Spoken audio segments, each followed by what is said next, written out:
What up? Happy Tuesday. That's right. Anyway, let's jump straight in this. All right. So, for my newcomers, welcome to our awesome ass community. Thank you for clicking on this video.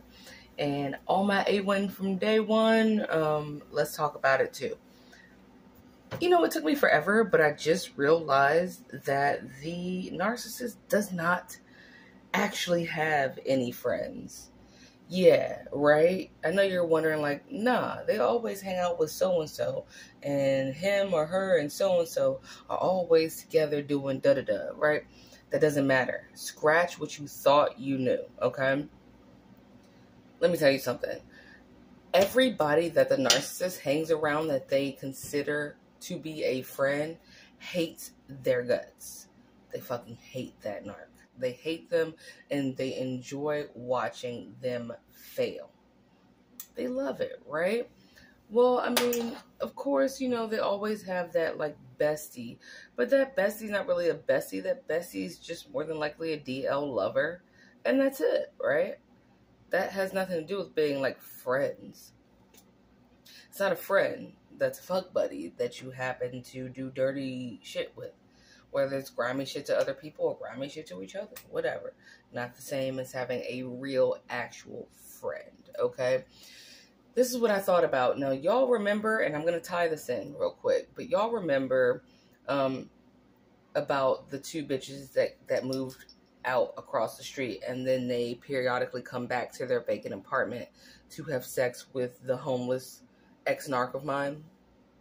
If you don't know that story, that means you're new to the channel. Just watch a couple videos like that or before this one. You'll catch up. It's cool. So anyway, I thought about it though. If you moved, right, from an apartment, why come back to a vacant apartment to have sex with this narcissist? Why, if you're their friend, if you're friends with the narc, well then when you move, why didn't you just take him with you? Why didn't you say, oh, you got evicted? Okay, well, here's my new location. I have a vehicle. I'll come and pick you up and then bring you to said location, right? And you can then stay there until you get back up on your feet. Why? Because those bitches are dumb. Yeah. Are they diseased because he gave them some shit? Yeah. Are they still sucking his dick? Out of whatever that is that makes you desperate to that degree. Yeah, they are, but what they're not doing is bringing him to the new apartment. You wouldn't need to go to a vacant apartment and do what you do if you just brought them to where you live now and let them just chill and live there. But you know why they don't? Because they don't want him there. You know why they don't want him there? Because they know he's going to fuck it up for them. Because what do narcissists do? All of them inevitably fuck up everything about where you live, where you work, what you drive, how you eat, what you don't eat, your weight, your connection with your friends and family. They fuck your pet, anything. They fuck everything up. Those bitches don't want him to know the new location, nor do they want him in it. Right? Let's go further. What about that boyfriend of his that's on the DL with him, right? Him and his boyfriend got evicted. Okay. So then why is it that you're in this vacant apartment, but no one ever sees that boyfriend come in and out of there other than for like a few seconds, and that was like one time? Why didn't your boyfriend / friend take you with him? I thought you were supposed to be in this shit together, right? If you were in love with someone and something happened that was tragic like an eviction, wouldn't you take like an eviction? Wouldn't you take your lover with you? Wouldn't you expect them to take you with them so that you guys can work it out together and figure it out how to be like, I don't know, more stable, how to go somewhere together? You wouldn't just leave them for dead. Like that guy totally did that to my ex-narc. He went off with some bitch that he's fucking, that the narc has also fucked, but that's a whole nother story. But either way, they not in there in his situation. I can guarantee you that. They left that fool by his damn self to figure that shit out while they do what they want to do, right? Let's go further to the narc's family. There's that toxic mother that interrupted in all of your relationship situations, right? With the narc, right? She always had some dumb shit to say, some bullshit ass input, right? Yes, she did. That toxic mother of the narc, right? Well, where's this bitch when things go wrong with a narcissist? You not included. What I'm saying is, if he's evicted and he's homeless, why can't you call your mother and your stepdad who have a big house in Columbia, Maryland? Why can't you just go back to your old bedroom down there in the basement and just stay there? I mean, you're her son, right? Why? Because she doesn't want you there either. And neither does your stepdad. No one gives a fuck about you. Right? Now, then you might be asking, well, if no one gives a fuck about them, why are all these people still around and so invested in what the narc is doing? Okay, I can answer that immediately, but I'll answer it and start this answer with a question. Gee, why does anyone go to the circus? That's enough time. I'll tell you why. They go to be entertained. They go to be entertained, don't they? And what do you expect other than animals to see at the circus?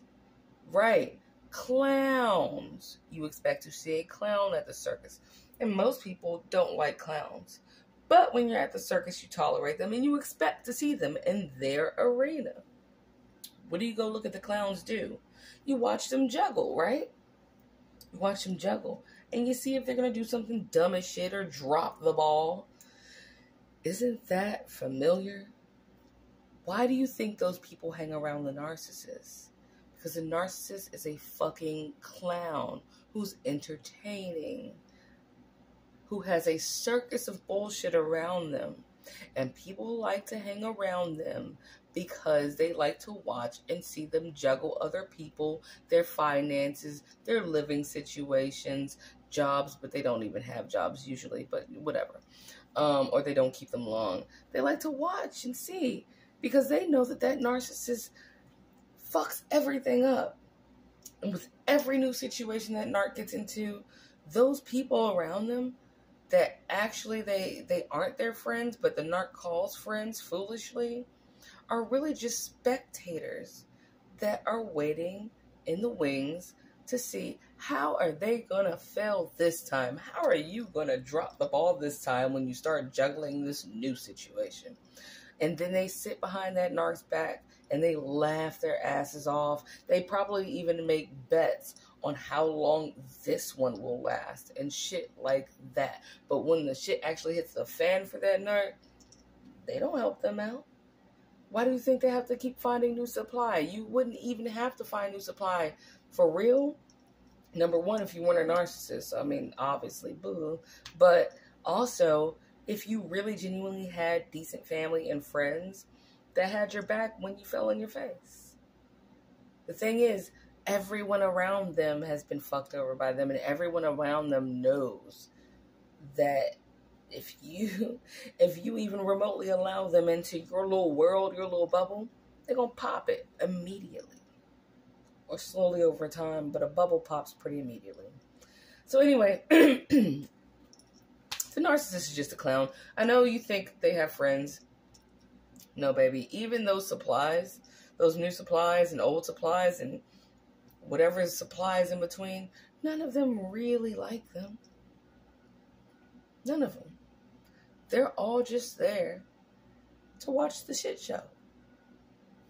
And you, my lovely people out there, nah, don't buy no ticket to the circus. As a matter of fact, it'll come to you anyway. You'll see it. You'll see that shit, whether it's the news or via word of mouth. You'll just be chilling, enjoying your life, and someone will let you know what happened to that piece of shit clown. Okay? Anyway, love you guys, and I hope that made you smile in some way. But they don't have friends, baby. They're just spectators waiting for them to fail again and laughing. All right, bye.